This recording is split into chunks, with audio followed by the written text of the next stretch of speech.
जैसा कि हम जानते हैं कि जब हम किसी क्वाड्रेटिक इक्वेशन को सॉल्व करते हैं तो इसके लिए जो फार्मूला हम यूज़ करते हैं वो है जी x equal to minus b plus minus square root of b square minus 4ac divided by 2a।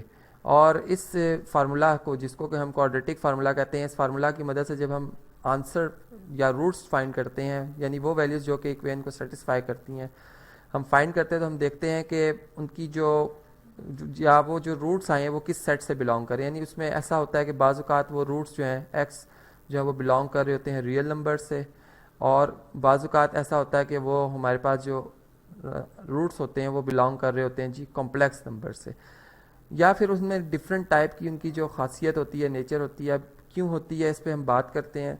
जैसा कि हमने ये पढ़ रखा है कि हमारे पास जो डिस्क्रिमिनेंट है वो ये जो एक्सप्रेशन जो कि इस एज अ रेडिकेंड आ रहा है बी स्क्वायर माइनस 4ac, इसको हम कहते हैं।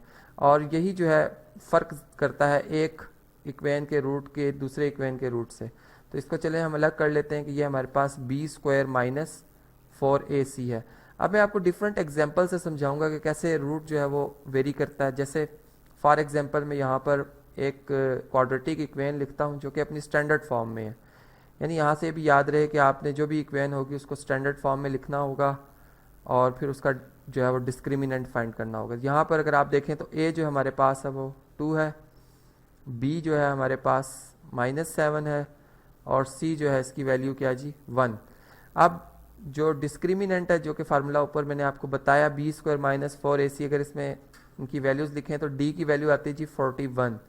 और अगर मैं इस पर क्वाड्रेटिक फार्मूला लगाकर जो कि ऊपर मैंने दर्ज किया था जी माइनस बी, चलिए एक दफ़ा दोबारा लिख देते हैं, plus minus square root of, यहाँ पे बी स्क्वायर माइनस 4ac आएगा, यानी जिसको मैं डी कह रहा हूँ डिस्क्रिमिनेंट, डिवाइडेड बाय 2a। अब अगर इनकी वैल्यूज़ इसमें सब्सटीट्यूट कर दी जाएँ तो हमारे पास जो है जी माइनस बी -7 का नेगेटिव +7 आ जाएगा, plus minus square root of 41 D की वैल्यू है, और डिवाइडेड बाय 2 2s आर, यानी a की वैल्यू 2 लिखेंगे तो 4 आ जाएगी।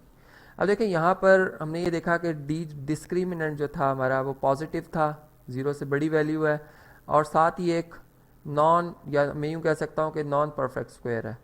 और नॉन परफेक्ट स्क्वायर होने की वजह से क्या फ़र्क पड़ा जी रूट के ऊपर, हमने देखा कि जो रूट आया हमारे पास उसमें ये टर्म जो कि स्क्वायर रूट ऑफ 41 है, ये एक इरेशनल टर्म है। यानी यहाँ पे एक सर्ड आ गया हमारे पास, बायनोमियल सर्ड, जिसमें कि हमारे पास 41 एक प्राइम नंबर है और इसका जो स्क्वायर रूट है ये एक हमारे पास क्या जी इरेशनल नंबर है। तो मैं यूँ कहूँगा कि फिर इस केस में जो दोनों हमारे पास वैल्यूज़ आएंगी रूट्स की, चूँकि किसी भी रैशनल नंबर में इरेशनल नंबर ऐड या सब्ट्रैक्ट हो, दोनों ही केसेस में जो नंबर आता है वो इरेशनल आता है, तो फिर हम यूँ कहेंगे कि ये हमारे पास जो इस केस में कि जिसमें डिस्क्रिमिनेंट पॉजिटिव भी हो और नॉन परफेक्ट स्क्वायर हो, रूट्स जो होते हैं वो अनइक्वल भी होते हैं और क्या होते हैं जी इरेशनल होते हैं। तो ये बात आपको याद रहे।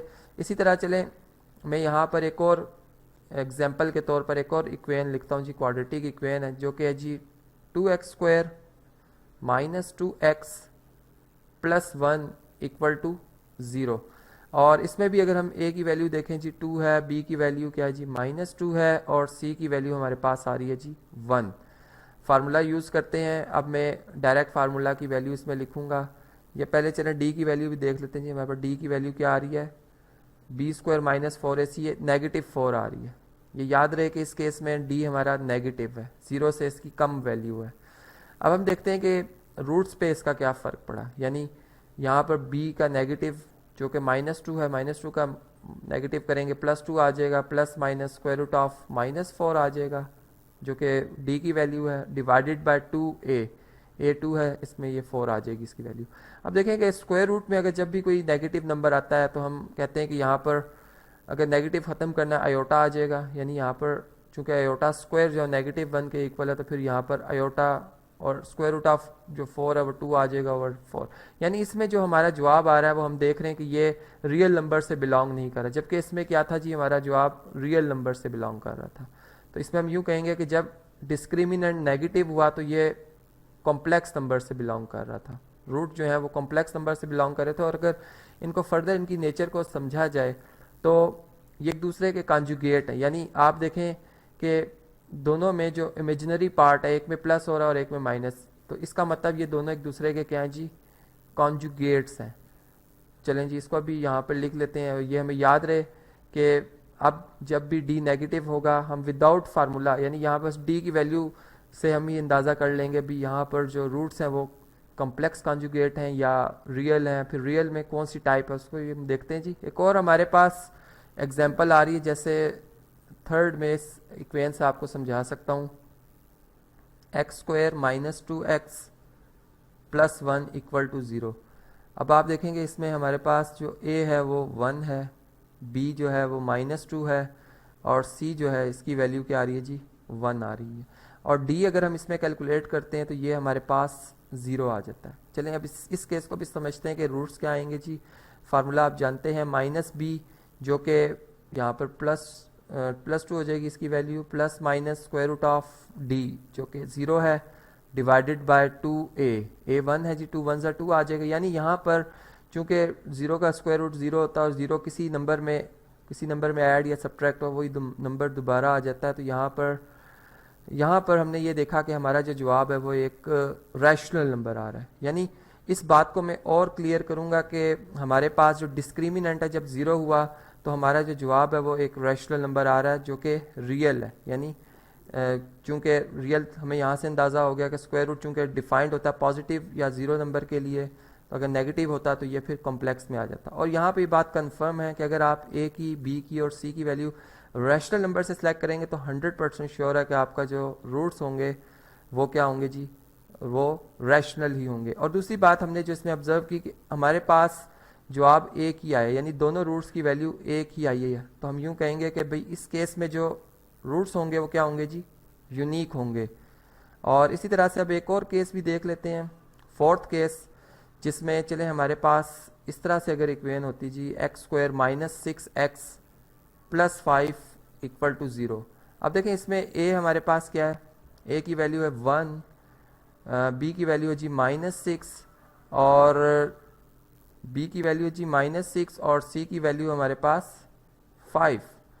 और इसमें अगर हम डिस्क्रिमिनेंट फाइंड करते हैं तो इसकी हमारे पास वैल्यू आ जाती है 16 जो कि पॉजिटिव है। लेकिन इस पॉजिटिव वैल्यू में डिस्क्रिमिनेंट की और इससे पहले जो वैल्यू हमने फाइंड की थी उसमें ये फ़र्क है कि जी ये एक परफेक्ट स्क्वायर, वो एक परफेक्ट स्क्वायर नहीं था।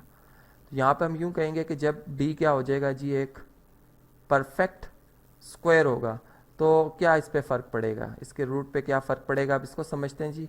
यहाँ पर अगर हम x की वैल्यू फाइंड करते हैं जो कि फार्मूला है हमारे पास -b plus minus square root of, यहाँ पर डिस्क्रिमिनेंट चलें d लिख देते हैं, डिवाइडेड बाय 2a। और इसमें अगर इनकी वैल्यूज़ लिख दी जाएँ तो x हमारे पास आएगा जी -b, यानी -6 का नेगेटिव +6 हो जाएगा, plus minus square root of d की वैल्यू 16 है, डिवाइडेड बाय 2 और a 1 है, तो 2 1 2 आ जाएगा। यानी यहाँ पर परफेक्ट स्क्वायर होने की वजह से स्क्वायर रूट जो परफेक्ट स्क्वायर का होता है वो एक रैशनल नंबर होता है। तो यहाँ पर हम यूँ कहेंगे कि हमारे पास एक रैशनल नंबर 4 आ गया है। अब यहाँ भी वही बात जैसे मैंने पहले बताई कि जो भी हमारा जवाब बनेगा इस केस में ये बिलोंग करेगा जी रैशनल नंबर्स को। यानी एक तो जवाब रियल होगा, रियल किस वजह से कि डिस्क्रिमिनेंट पॉजिटिव है इस वजह से, और रूट जो है, दोनों रूट्स जो हैं वो हमारे बिलोंग करेंगे जी रैशनल नंबर से और रियल होंगे। और दूसरी बात के डिफरेंट होंगे, चूँकि एक दफ़ा हम प्लस कर रहे हैं और एक दफ़ा डिफरेंस ले रहे हैं तो हम यूँ कहेंगे जी ये क्या होंगे, अनइक्वल होंगे।